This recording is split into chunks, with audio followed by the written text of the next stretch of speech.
In a city famous for its ghosts, one spirit stands apart, not for the terror she creates, but for the heartbreaking story she left behind.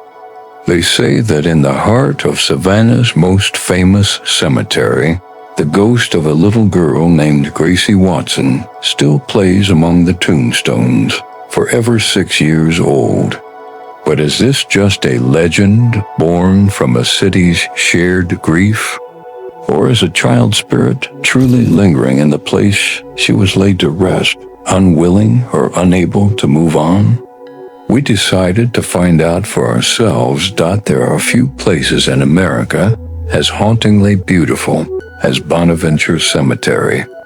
It sits on a bluff overlooking the Wilmington River, and it feels like a world of its own. Ancient live oaks draped in veils of Spanish moss create a ceiling of shadows and secrets over the winding paths.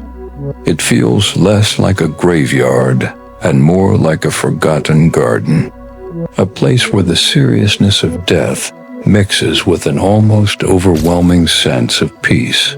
This is the cemetery made famous by the book and movie Midnight in the Garden of Good and Evil, a place that has captured the imagination of millions. Its statues aren't just grave markers. They're works of art, each telling a story of love and loss. But among all the stoic angels and grand tombs, there's one monument that draws more visitors than any other. It isn't the biggest or the fanciest. It's the grave of a little girl, protected by a simple iron fence, and it holds one of Savannah's most enduring secrets.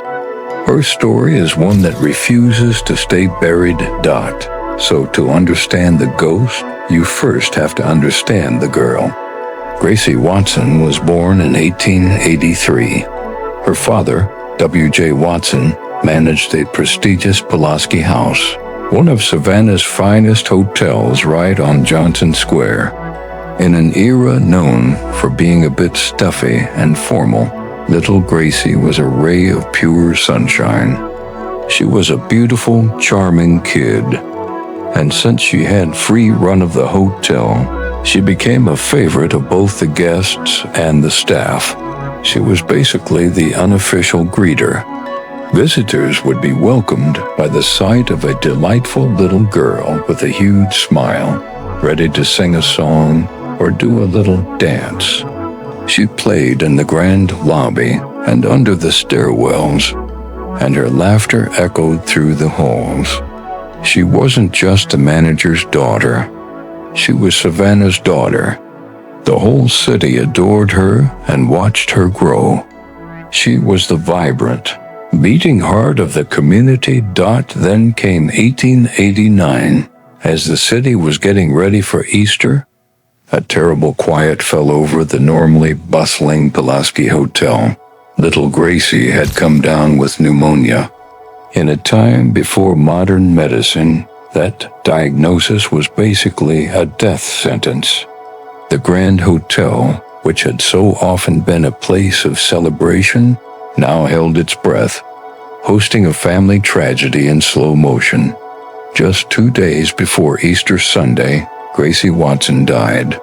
She was only 6 years old. The news hit Savannah like a punch to the gut. The city that had watched her play and grow was stunned with grief, but no one's sorrow could compare to her parents. Her father, W.J. Watson, fell into a depression so deep he never really recovered from losing his only child. Their bright, laughing little girl was gone, and the silence she left behind was unbearable.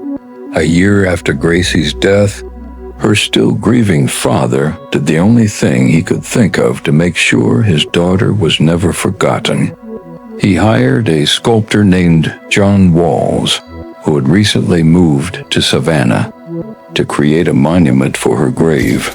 W.J. gave Walls a single photograph of Gracie and asked him to create a tribute. And Walls created something extraordinary. Working from just that one photo, he carved a life-sized statue from marble that was so lifelike it was almost eerie. The sculpture shows Gracie just as she was, a sweet-faced child in one of her little Sunday dresses. The detail is incredible, from the curls in her hair to the shape of her mouth. For those who knew her, the resemblance was both beautiful and heartbreaking. It was as if Gracie herself might look up at any moment.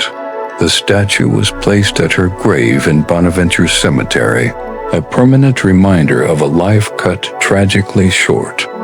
But here, the story takes another sad turn.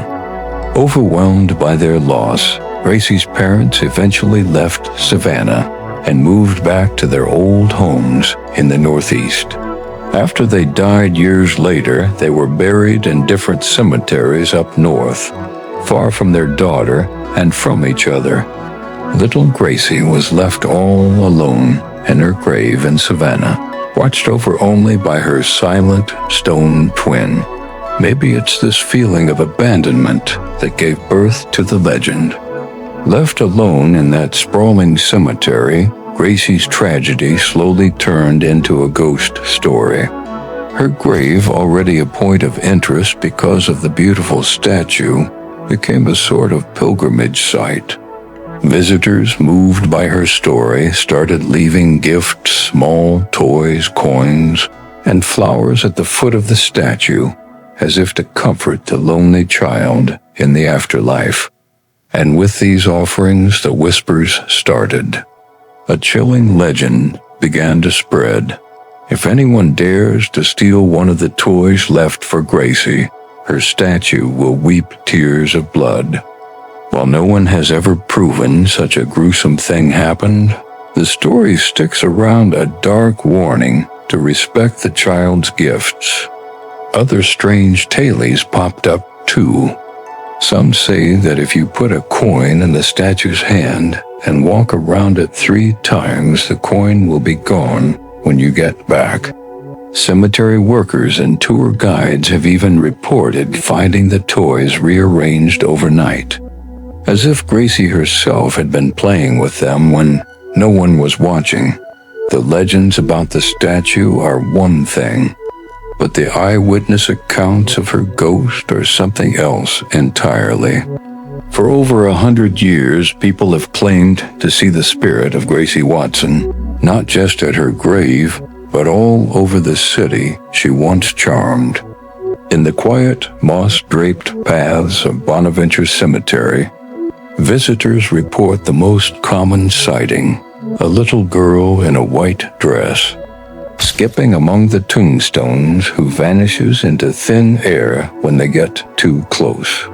Others say they hear the faint, disembodied sound of a child's laughter on the breeze, a happy, yet deeply unsettling sound in the city of the dead. But Gracie's spirit doesn't seem to stay within the cemetery walls. Her playful energy seems tied to the places she loved most. Many sightings have happened right in Johnson Square, where the Pulaski Hotel once stood. People sitting on park benches late at night have seen a silent apparition of a little girl, matching Gracie's description, running through the square before disappearing without a trace. And for years after her death, before the hotel was torn down in 1957, staff claimed they could still hear her laughter near the back stairwell where she loved to play. Perhaps the most baffling story came from a tour guide in 2002 while leading a group past the modern building where the Pulaski Hotel used to be. She started telling the story of little Gracie. As she spoke, she glanced at the building's window and saw a bizarre reflection, a grand 4-story historic hotel that wasn't there. Confused, she spun around, but there was nothing behind her but the open square. She kept seeing the reflection of the Phantom Hotel in other windows, right up until the moment she finished Gracie's story. Then it just vanished. Later, when someone showed the guide an old photo of the Pulaski Hotel, she went pale and confirmed it was the exact building she saw in the reflection. It was as if Gracie's story had momentarily brought the ghost of her old home back into existence. Gracie's story is a powerful mix of history, love, and things we just can't explain. So what do you think is going on here? Is it all just a legend kept alive by a city that never forgot its favorite little girl? Or has Gracie's spirit truly left its mark on Savannah? Let us know your theories and your own paranormal experiences in the comments below. And if you believe that some stories never really die, make sure to subscribe for more journeys into the world's most fascinating mysteries. The story of Gracie Watson lasts because it's more than just a ghost story. It's a deeply human story about love and loss. Her spirit isn't described as something evil or scary. The ghost that people see is a happy, playful child, seemingly frozen in time, still finding joy in the places she once knew. She's Savannah's most beloved ghost, her laughter echoing from somewhere just beyond our world. The city of Savannah adopted little Gracie in life, and it seems the city has refused to let her go in death.